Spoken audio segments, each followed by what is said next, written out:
Bwana Yesu asifiwe sana, watu wa Mungu. Nipende kusema tu kwamba kuna wakati ambapo unafika Mungu anaamua kukufanyia surprise. Unaona kitu kama hiki hapa, Mungu akanifanyia surprise, akaona inafaa, inapendeza. Mwanangu, chukua kitu hiki hapa kwa ajili ya kazi zangu ili uendelee kunitumikia. Mungu amenipa farasi huyu hapa.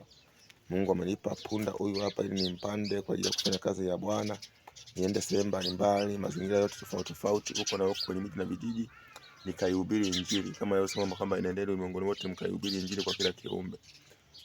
Sasa Mungu amenipa kazi hii nikaifanye. Pia amenipa chombo hiki kizuri, farasi mzuri namna hii ili nikaifanye kazi ya Bwana. Hii ni chombo ya Mjapani ambayo Mungu amenipatia kabisa. Namshukuru Mungu wangu mtakatifu aliona kama inafaa anipatie chuma hiki hapa. Anipatie chuma hiki hapa. Chuma hiki hapa, ngoma bado mbichi kabisa, inafaa kabisa kwa ajili ya matumizi ya kazi ya Bwana shambani mwa Bwana.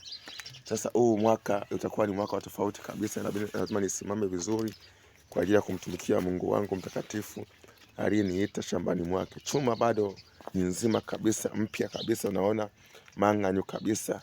Ni namba EDL. Ni pikipiki hii ni EDL ambayo Mungu amenipatia kabisa, chuma nzuri ya Mjapani kabisa. Naona bado nzima kabisa, iko nzima mbichi kabisa. Mungu amenipatia, namshukuru sana Mungu wangu aliyeona ninafaa kuwa na kitu kama hiki hapa. Watu wa Mungu, namshukuru Mungu sana. Mungu namshukuru sana, ameniona nafaa nimeki kitu kama hiki hapa, inamfaa Mungu mtakatifu aliyenipa kitu kama hiki hapa ili nikitumie kwa ajili ya kazi zake shambani mwake. Barikiwa sana watu wa Mungu, barikiwa sana. Naomba maombi yenu napokuwa namtumikia Bwana. Sasa nimtumikie Bwana kwa weledi ambao unatakiwa kabisa. Mwaka huu utakuwa ni mwaka wa tofauti, maana nitaenda sehemu mbalimbali kwenye miji na vijiji kwa ajili ya kuifanya kazi ya Bwana, kuhubiri injili kwa kila kiumbe.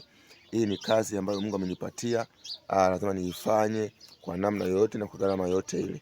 Mungu awabariki sana watu wa Mungu. Asante.